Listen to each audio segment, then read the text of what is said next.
morning! Ayan, nag-apply kasi ako ng cream.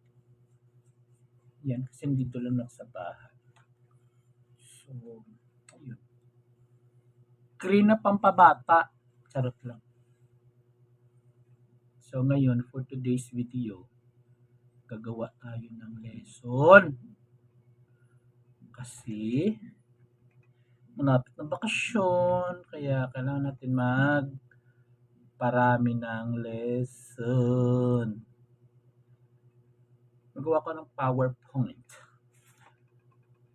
O yung iba dyan baka akala nila okay na yung mata ko. Hindi ko nagamit yung aking artificial eye. Kasi, it's very may reason kung bakit hindi siya nagagamit. So, hindi ko na kailangan mag-explain sa iyo. Charot lang.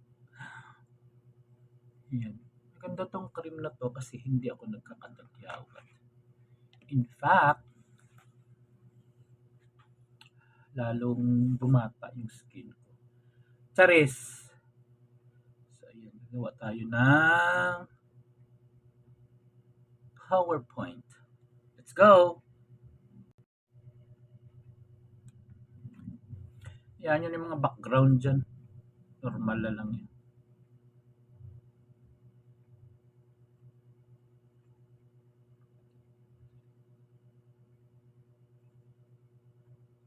Comprehend an announcement.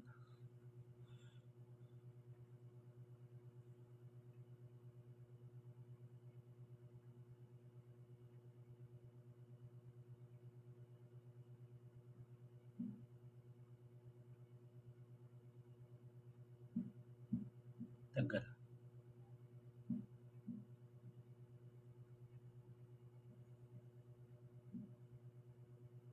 Wala kami klase today. Kasi it's Dasmariñas, Cavite Cityhood. Pero taga Bacoor, syempre doon lang ako nag-work.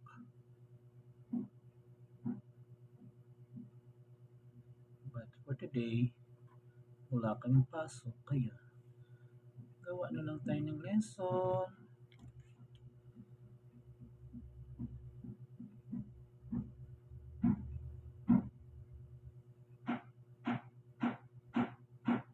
Tagal naman ito.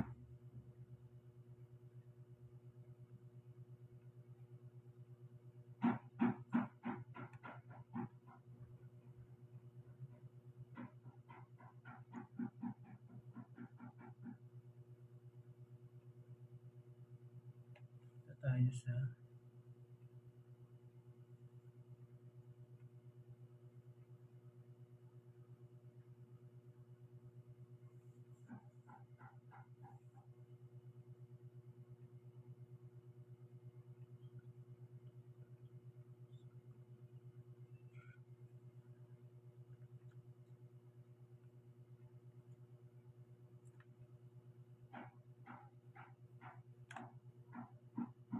yun na naman.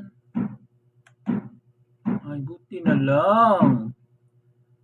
Galing mo, girl.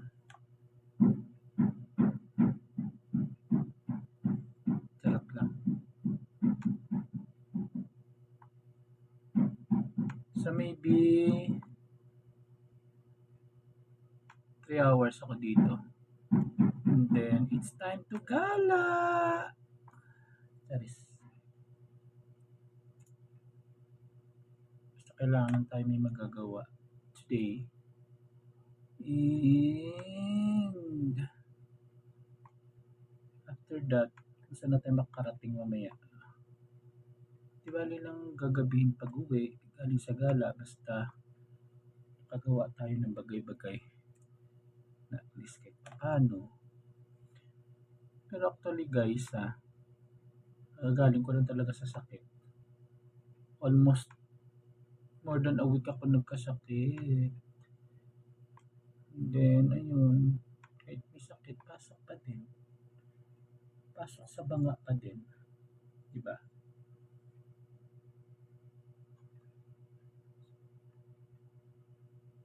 Hindi pwede kasing alagaan o mamahalin ng sakit. Grabe.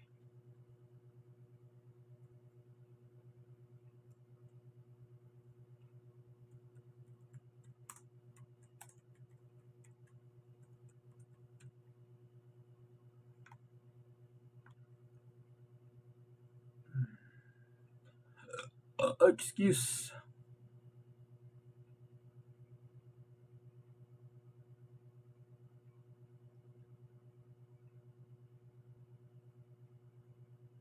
So,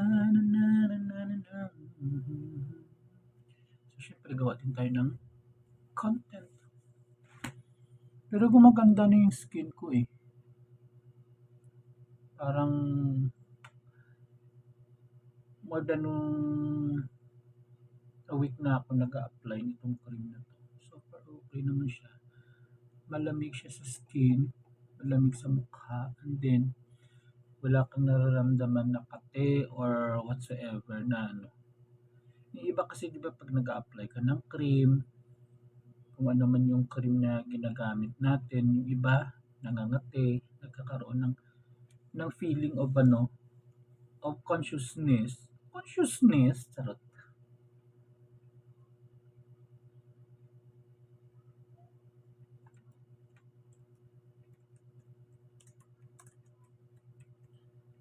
Ayun, yung iba, hindi sila hiyang. Ako kasi kahit ano lang, hiyang ako sa ano, sa mga apply-apply ng mga ganyan.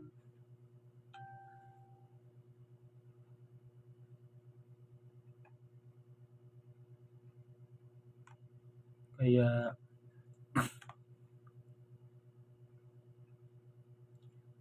kaya ako kahit anong i-apply ko sa mukha ko, okay lang. Yun nga lang, minsan hindi effective sa akin. Ewan ko ba? Sa dami-dami na nang na-apply ko, pero hindi naman ako nagsisisi sa mga na-apply ko kasi ano lang, tinry ko lang ba? Try lang din. Ayun. Wala naman masama, 'di ba? Mag-try lang na mag-try. Actually,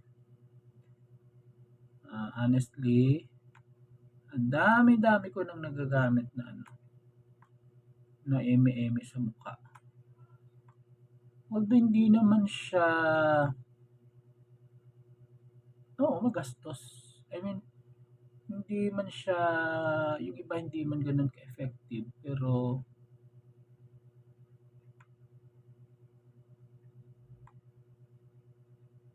nabawas-bawasan naman ng konti yung problema ng pagmumukha ko. Charis.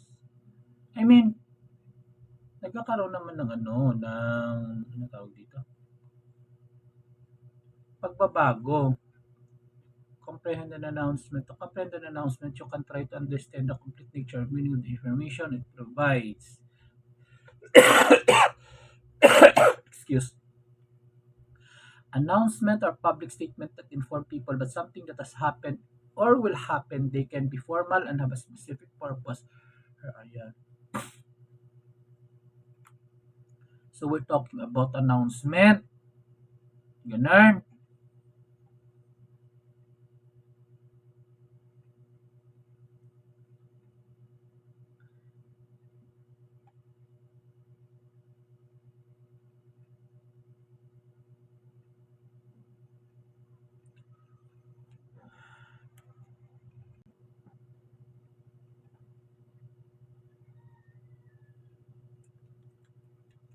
Ang ginagawa ko guys, ano to?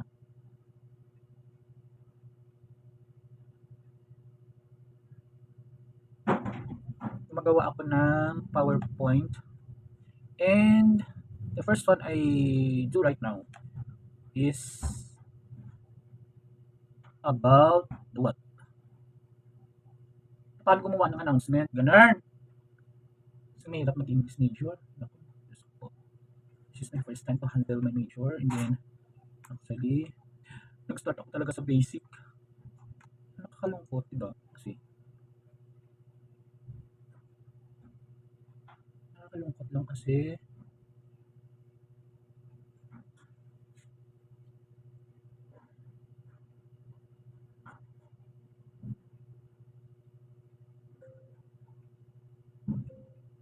pero masaya English major talaga. Although, kasi major English ako. Major in English ako, so, expect ko na talaga na ano, ang first na pumasok sa isip ko is, wala lang, let's try, sabi kong ganun. Actually guys, mga kaagoy, I am an English major, Bachelor of Elementary Education, and I was started teaching excuse last 2011 yun. And then from that time hindi ko agad nagagamit yung aking major, so I don't know, ewan ko ba saan lahat kasi ng pinasukan ko. Honestly talaga to, kinukwento ko lang sa inyo kasi hindi ko man masasabi na I'm not really good in English, but I can handle English subject syempre. So ayun, sabi ko nga, I started 2011 after I graduated in college. And gusto ko lang malaman nyo na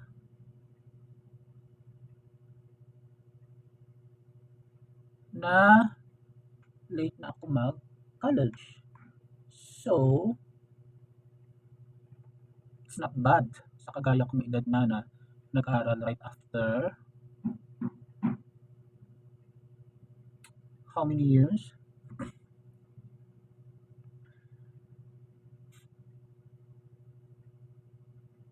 How many years bago ako nag-aaral?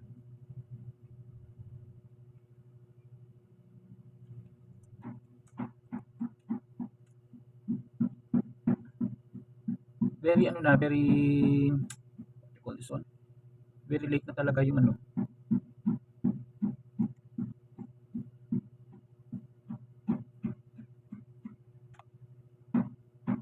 Very late na talaga ako nag-college, mga kaagoy. So, sabi ko na sa inyo, hindi hadlang ang edad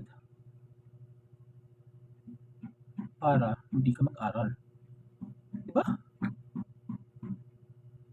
So, tunig talaga yun. So, yan lang. Hindi ko na matapos. Tarot.